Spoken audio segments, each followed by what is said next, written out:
Arsenal step into the 2025-26 season with a mix of confidence and crushing pressure. After 3 straight years of finishing runners-up in the Premier League and falling short in the Champions League semi-finals, belief has turned into demand. From the boardroom to the stands, the message is crystal clear: win it all, or it's a failure. With over £200 million splashed in the transfer market, the Gunners aren't hiding their ambition. This is a squad built to conquer. But that ambition also comes with a dangerous weight. There is no room for mistakes. Arsenal finished their preseason with 3 wins and 2 losses. Although the results were not perfect, these matches were important for the coaching staff to test new lineups and tactics. Arsenal's summer business was bold, aggressive, and unapologetic. 6 new signings walked through the doors at the Emirates. Viktor Gyökeres arrived to refresh the attack. Martín Zubimendi and Christian Nørgaard were brought in to strengthen the midfield. Noni Madueke adds spark and unpredictability on the right, while Kepa and Christian Mosquera provide depth at the back. At the same time, key figures like Thomas Partey, Kieran Tierney, and Jorginho said their goodbyes, paving the way for a younger, sharper, and more daring Arsenal. On paper, this is a major upgrade to an already powerful squad. But the burning question is, can Mikel Arteta reinvent his system? Last season, too often, Arsenal ran out of ideas when opponents figured them out. Their over-reliance on Bukayo Saka made them predictable in decisive moments. A 2-3 defeat to Villarreal in preseason sounded the alarm. Arteta himself slammed his side's defending as naive, and unless that changes, the Gunners will struggle to survive the brutal challenges ahead. Add to that Gabriel Jesus' injury, plus fitness doubts hanging over Kai Havertz and Leandro Trossard, and suddenly Arsenal's attacking options look uncertain from day one. Meanwhile, behind the scenes, Arsenal's recruitment drive isn't over yet. The Gunners are still circling names like Eberechi Eze and Rodrigo, proof that Arteta isn't fully satisfied with the creativity and flexibility of his attack. It was, after all, that very lack of unpredictability that cost them in last season's title race. Arsenal believe they're still missing one vital piece, a game-changer who can unlock stubborn defenses, someone capable of creating magic either in midfield or drifting in from the left. Eberechi Eze is the top target. The Crystal Palace star has caught Arteta's eye with his dribbling, close control, and ability to strike from deep. Arsenal are quietly preparing an official bid, though the move likely depends on offloading Fabio Vieira or even Leandro Trossard to make space financially and tactically. If the easy deal stalls, the alternative is Rodrigo, a player strongly linked with a move away from Real Madrid this summer. But that chase comes with a hefty price tag.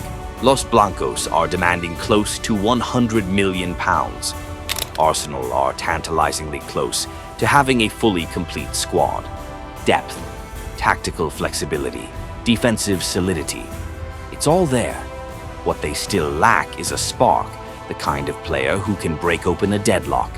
And that's exactly the role Eze or Rodrigo could fill. This summer, Mikel Arteta and the Arsenal hierarchy haven't bothered to hide their ambition. They want it all. After years of falling agonizingly short, they believe now is the time. Arteta was bold in a recent interview, admitting, "We still need to win a major title. That's what we're missing because the rest is done." But he also acknowledged just how brutal the Premier League has become. In his words, as many as 8 teams could realistically win the title. To go the distance, Arsenal must control everything within their grasp: squad depth, tactical balance, and consistency across the campaign. Arteta's greatest challenge now is no longer about giving Arsenal an identity. He's already achieved that. The real test is refreshing a machine that's starting to look a little too predictable. Despite a summer of heavy investment and a near-complete squad, their pre-season games exposed familiar flaws. A style of play that feels too rehearsed, too easy to read, and still lacking those explosive, match-defining moments. The spotlight inevitably falls on Arsenal's marquee signing, Viktor Gyökeres. The Swedish striker has shown all the trademarks that made him so coveted. working the channels, pressing relentlessly, linking play. Yet, the chemistry with Arsenal's core creators, Martin Odegaard and Bukayo Saka, hasn't clicked just yet. And that's not so much on Gyökeres himself, but more a reflection of a system still running on last season's blueprint. When the build-up remains slow, the wings are overused, and the same old triangles are repeated. Gyökeres risks being a like-for-like replacement rather than a true game-changer. What Arteta needs now isn't just squad rotation, it's a redefinition of creativity within his tactical structure. He must inject unpredictability, new layers of surprise, and the ability to break patterns. Even he admitted the team is still missing a few small details to reach success. Yet in elite football, those small details are often the decisive ones. With opponents now studying Arsenal inside out after 3 consecutive title pushes, that spark of the unexpected could determine their fate. And with Manchester United looming on opening day, Arteta has precious little time left to experiment. Arsenal under Mikel Arteta have developed a clear tactical identity, but that clarity also brings a new challenge: how to evolve beyond repetition and add fresh dynamism. Structurally, it's still the familiar 4-3-3, shifting into a 3-2-5 in possession, built on controlling space, pressing high, and leaning heavily on the right-sided axis of Saka and Odegaard. In the build-up, Arteta relies on William Saliba and Gabriel to share duties, one stepping out to progress the ball, the other covering the defensive depth. Once the ball breaks the first press, Declan Rice and new arrival Martín Zubimendi dictate tempo. Rice operating slightly to the left, Zubimendi anchoring the middle. Odegaard, meanwhile, roams the right half space as a hybrid number 8 or number 10, drifting inside to combine in tight triangles with Saka and Gabriel Martinelli. Together, they form Arsenal's famed right-side ecosystem, a weapon that has carried the Gunners to the brink of Premier League glory. But that right-sided dominance is also Arsenal's greatest weakness. When the left flank lacks variety and everything flows through the Odegaard-Saka axis, opponents can suffocate the space on one side and leave Arsenal stuck for answers. That's why Arteta is pushing so hard for a left-sided attacker who can produce moments of chaos on his own, someone like Eberechi Eze or Rodrigo, to balance the structure and restore unpredictability. The arrival of Viktor Gyökeres also forces a rethink inside the box. This isn't just about whipping crosses in from wide anymore. With Gyökeres, Arsenal can now look to exploit spaces behind defenders with sharp through balls and central combinations. The philosophy of control, progression, and coordinated pressing remains intact. But the real challenge this season is evolution, breaking old patterns, building flexibility, and developing a left-side threat that can share the attacking burden. Only then can Arsenal finally turn potential into silverware. And make no mistake, this squad is built to compete everywhere. With the summer of 2025 bringing both quality and depth, Arsenal now have the balance required to chase trophies on all fronts, provided injuries don't strike at the wrong time.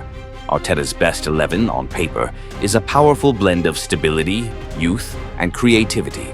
In goal, David Raya remains the undisputed number 1, valued for his composure and ball-playing ability. The back 4 features the familiar trio of Ben White, William Saliba, and Gabriel, alongside Riccardo Calafiori, who is tipped to shine on the left after betting into the Premier League last season. In midfield, the trio of Zubimendi, Rice, and Odegaard brings everything. Zubimendi anchoring deep, Rice driving transitions, and Odegaard orchestrating as the creative heartbeat. Up front, Bukayo Saka is untouchable on the right. Gyökeres leads the line as the new focal point, while Gabriel Martinelli is expected to lock down the left with his speed and directness.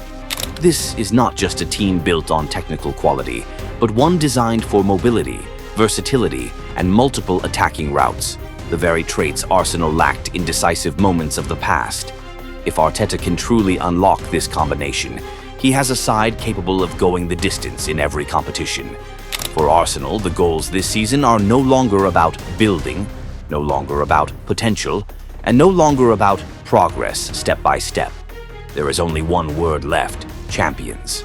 After 3 consecutive years finishing second in the Premier League, last season with a points tally that would have been enough to win the title in other eras, Arsenal cannot afford to applaud from the shadows any longer. They must win. They must lift the trophy. The Premier League is no longer a dream. It's an obligation. No title, no excuses. And in Europe, after reaching the Champions League semi-finals last year, Arsenal can no longer treat the competition as a learning curve. This time, anything short of at least a final will feel like falling short. The Gunners now have the squad, the investment, and the painful lessons of past heartbreak. The time to deliver is not next year, not someday. It is here now. There is no plan B.